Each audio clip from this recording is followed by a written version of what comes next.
Ndugu zanguni, kila mmoja atakiwa afahamu ya kuwa usije ukajiona ni hodari wa kusema au ni hodari wa kuandika kwa vile unajua kutype vizuri na haraka na una simu nzuri au na laptop, unaona unaweza ukaandika, waweza kukomenti, waweza kuweka taaliki, waweza kusema lolote ukaandika.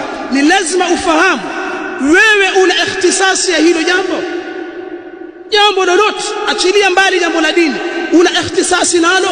Seuze mambo ya dini.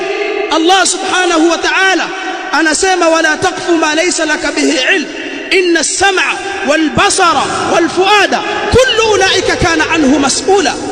Usifuate mambo ambayo huna elimu nayo.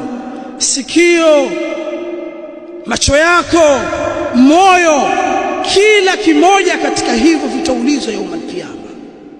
قل إنما حرم ربي الفواحش ما ظهر منها وما بطن والإثم والبغي بغير الحق وأن تشركوا بالله ما لم ينزل به سلطانا وأن تقولوا على الله ما لا تعلمون.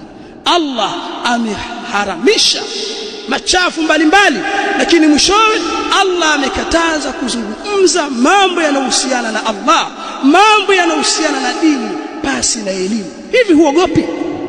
Hivi huogopi kuizungumzia dini huna elimu? Mbona ujasiri wa kipumbavu wa kiango hichi? Watu wakikaa maskani wanajadili dini, watu kwenye magari wanajadili mambo ya dini, kwenye YouTube mtu anakomenti habari za dini, naona mtu anaandika hiyo haina shida. Wewe unajua habari za dini? Mbona si waoga kiasi hicho? Hamjui kama mtaulizwa يوم القيامة? Kwa ujasiri huu wa kijinga wa kipumbavu umwafikisha watu pabaya na mambo yameharibika, kwa sababu mambo yasiporudishwa kwa watu wanaohusika nayo utaharibika.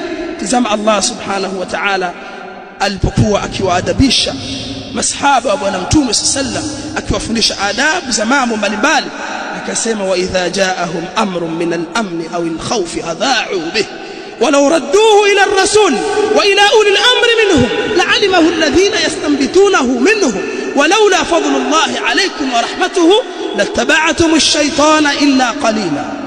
pale inapowajia wao jambo la amani au jambo la hofu, mambo mazito yanahusiana na amani ya nchi, ya mkoa, ya mji, amani ya msikiti, amani ya kituo, au jambo la hofu laweza haribu likaleta hofu katika nchi au mkoa au wilaya au kijiji au msikitini au kwenye kituo au ndani ya nyumba, walikuwa Allah anasema wanayatangaza mambo makubwa. Lakini Allah anasema lau wangelirudisha kwa mtume kwa wakati ule, mtume ndio mwenye, wangearudisha kwa mtume wa ila ulil amri minhum, na wale wenye elimu katika wao.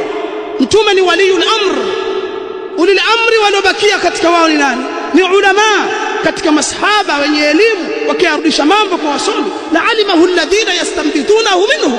Na neno istinbati mbele ni karina ya kuonyesha ulil amri hapa ni ulama. Wakipeleka mambo kwa wasomi wakafanya istinbati, ndio wao wakazungumza.